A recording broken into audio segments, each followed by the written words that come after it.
তো এখনই আমরা একটা ভিডিওর মাধ্যমে আলোচনা করছিলাম যে যে স্কুল ভ্যাকান্সি অর্থাৎ স্কুল লিস্টটা কবে নাগাদ বেরোতে পারে। তো দেখো এই ফাইনাল ভ্যাকান্সি কিন্তু বের করে দিয়েছে স্কুল লিস্টে।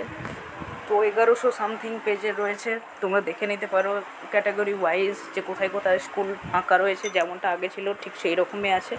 ঠিকানার ক্ষেত্রে বেশ কিছু কারেকশন রয়েছে দেখলাম ঠিকানার ক্ষেত্রে, ঠিক আছে।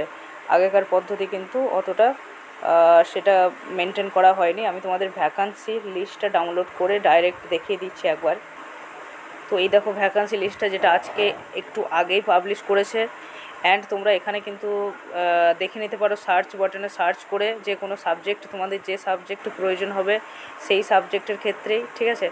তো এখানে কিন্তু ভ্যাকান্সি কোড দেওয়া আছে, স্কুল নেম দেওয়া আছে, কোন সাবজেক্টের জন্য অ্যাড্রেস দেওয়া আছে, ডিস্ট্রিক্ট দেওয়া আছে, পিনকোড দেওয়া আছে, ঠিক আছে।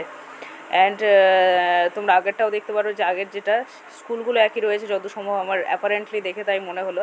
তো 1 অক্টোবর আজকেই পাবলিশ হলো, এবং যেহেতু কাউন্সিলিং 3 তারিখ থেকে শুরু হচ্ছে, সুতরাং অবশ্যই স্কুল লিস্টটা ভ্যাকান্সি লিস্টটা পাবলিশ করা উচিত তার আগে। এবং এইটাই যথাসঙ্গত মানে রিজন যে সেই একই, তাই না, যে ওদের তো ভ্যাকান্সি অনুযায়ী তো স্কুল সিলেক্ট করবে, তাই না, কাউন্সিলিংটা ওইভাবেই তো হবে।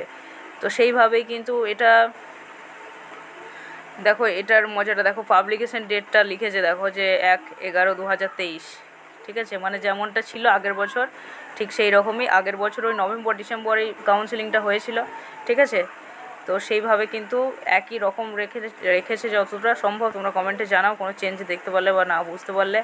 পাবলিকেশন ডেটটা কিন্তু সেম রয়েছে, আবার এখানে যে ফ্রেশভাবে পাবলিশ করেছে সেই ডেটটা চেঞ্জ করেছে, কি উদ্ভট ব্যাপার। তো যাই হোক, okay, all the best guys, thank you.